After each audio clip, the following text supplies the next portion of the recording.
This video is brought to you by Squarespace, my favorite all-in-one platform to build beautiful websites and online shop. I just got this in the mail today.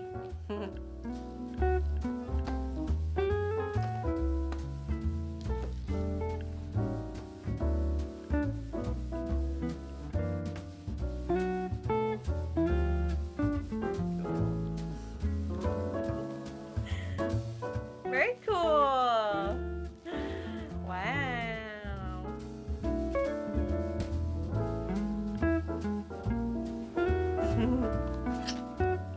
It's cool to the touch. So I was thinking of putting it on top of the shelf somewhere here. So either here or here. Probably here.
Hi, I'm joining you with a voiceover so that I can talk about hot foil stamping. I know some of you will have questions about this, so I'll share my experience so far. This is a budget Chinese model that's used by a lot of leather crafters. I watched a review video that was quite helpful that I'll link below. The machine is easy to use, but besides that, everything else has been a challenge.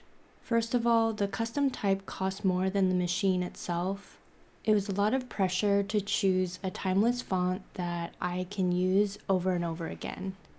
I went with Playfair Display, which feels like a safe choice, and I made sure to get quality foil and book cloth to get the best print. Even so, it's taken dozens of tests where I've had to adjust the temperature and the angle of the hot plate and the amount of pressure and time I place on the print. In this moment, I didn't realize I spelled street wrong until later when I flipped through the book. I ended up stamping a piece of book cloth with the correct spelling and then pasting over it. That copy is going to my editor, and I'm sure she won't mind. I've been using the machine for about a month now, and I feel like I've gotten it to a point where I'm satisfied with the print. I'm figuring out that I need to keep looking for book cloth that has an even finer, smoother texture so that it can receive the foil fully. I have some coated book cloth that receives the stamp really well, but I don't really like the plasticky feel of the coating. My last thought for now is that the platform is too tiny for books, so I'm gonna figure out a way to extend it. When it comes to titling books that will last a long time, our options are very limited. For the time being, this is the most accessible way for me to start. If you want to try cover designs with a cheaper startup cost and is a lot more flexible, I recommend looking into heat transfer vinyl. I hope that was a helpful overview. Let me know if you have experience with this machine and if you have any further advice for me.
Hi, it's been a while since we checked in.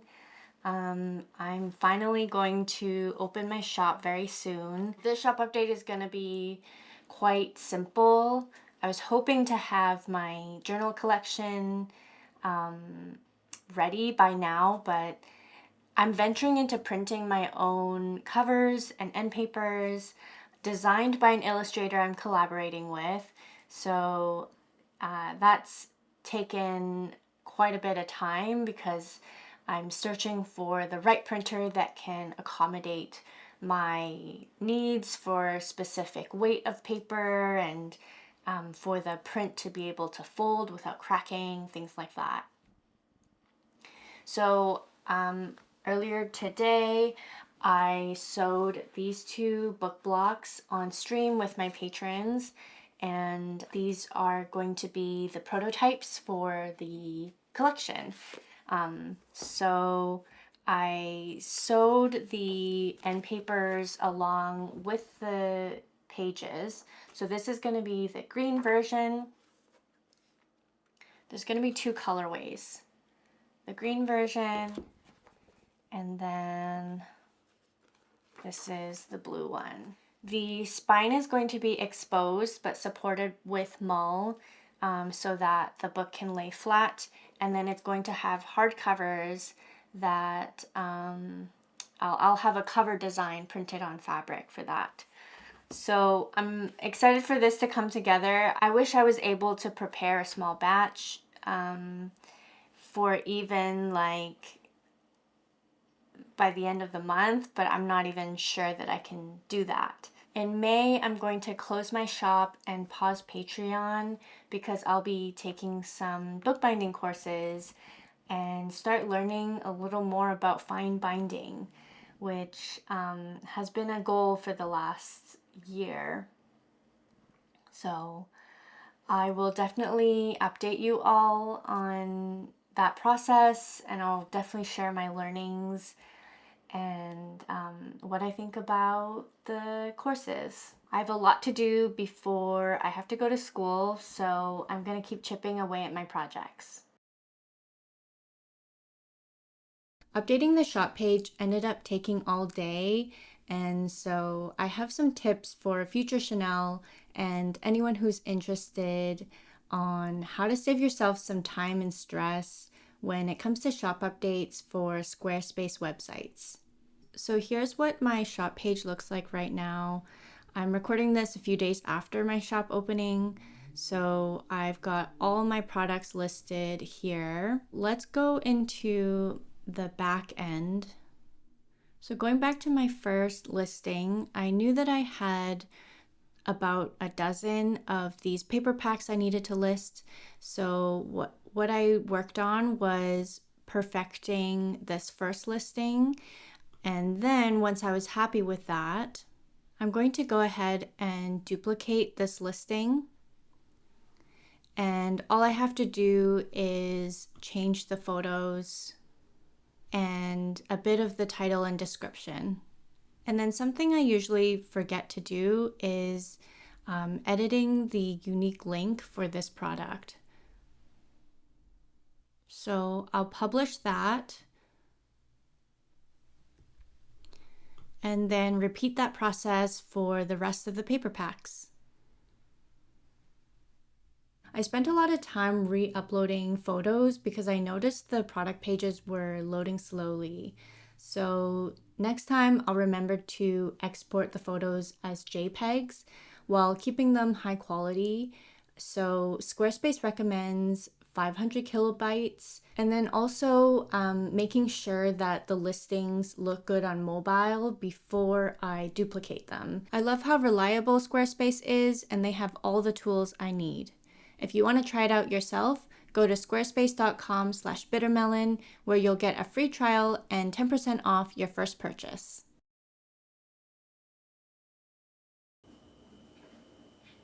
Done. Okay, it's open. Thought you were counting down.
I just got back from running some errands.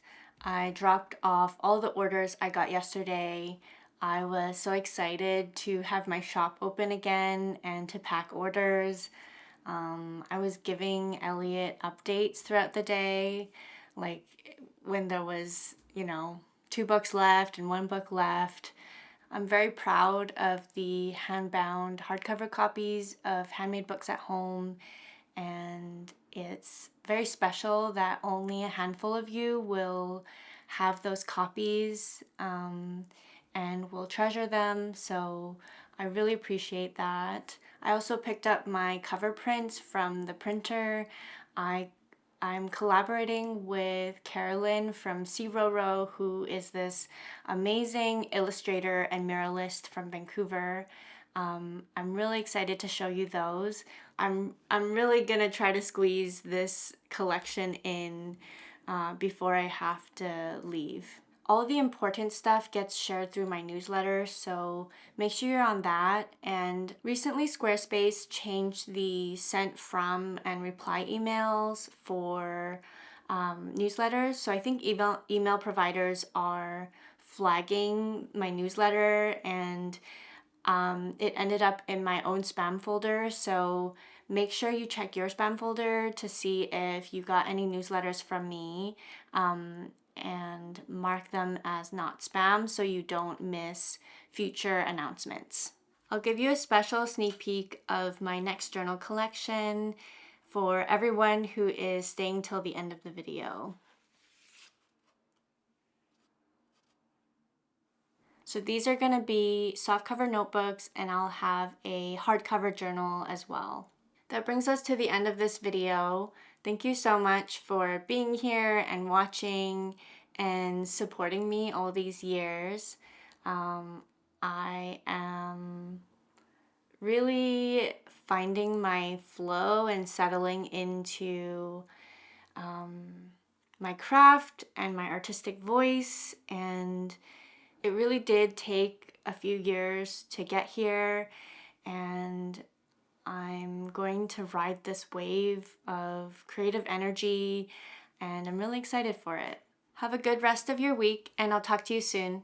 Bye!